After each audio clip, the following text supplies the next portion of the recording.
जय जगन्नाथ सांग मैंने वेलकम टू माय चैनल मुक्ता ज्ञान अर्जन। जदि आपण मैंने एपर्यंत मो चैनल को सब्सक्राइब करना सब्सक्राइब कर चलतु एवं 11/7/2024 लेसन प्लान टी पढ़ा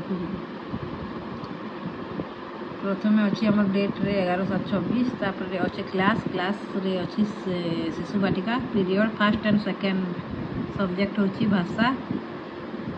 टॉपिक रे हला शिशु बाटिकार विद्यालय और श्रेणी गृह को परिष्कार और सुसज्जित रखी। यार अदिति रे हला निजर प्लेट गुड़ी को सफा करी। बोध रे हला निजर प्लेट गुड़ी को साइती रखे। अभ्यास रे निजर प्लेट टी को बारंबार प्रतिदिन खाई सारिले सफा करी रखे।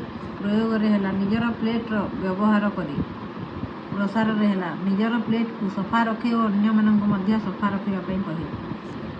तापरे प्रथम श्रेणी रे अछि फर्स्ट एंड सेकेंड पीरियड रे एफएलएन रो रेमेडियल क्लास भाषा रो हे गला चकुली कला चेंचा आवृत्ति करबा शिखिबे।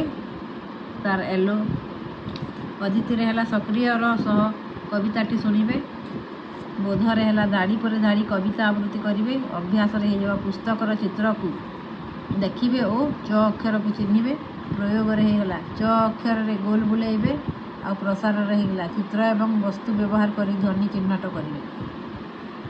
तापरे आमर द्वितीय श्रेणी row first and second period होची भाषा रो एफएलएन रेमेडियल क्लास मांकड़ खाइब कांकड़ झोल। तार एलो हे गला चित्र सह चित्रर सहायता रे गल्प संबंधी आलोचना रे अंशग्रहण करे। चित्र देखी पाठ विषय रे किछि धारणा पाइबे। अदिति रे बोध रे हे गला अपरिचित शब्दर अर्थ जानिबे।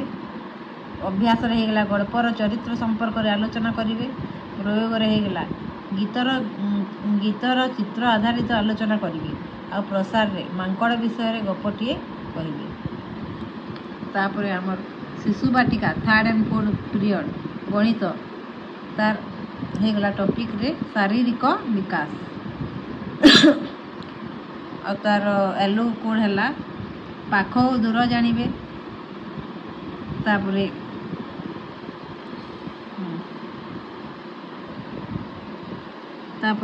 अदिति रे हेगला पिला मानकु पाख दूरर विभिन्न चित्र देखाइबु। तापरे बोध रे पिला माने पाख और दूर विषय रे बुझिबे।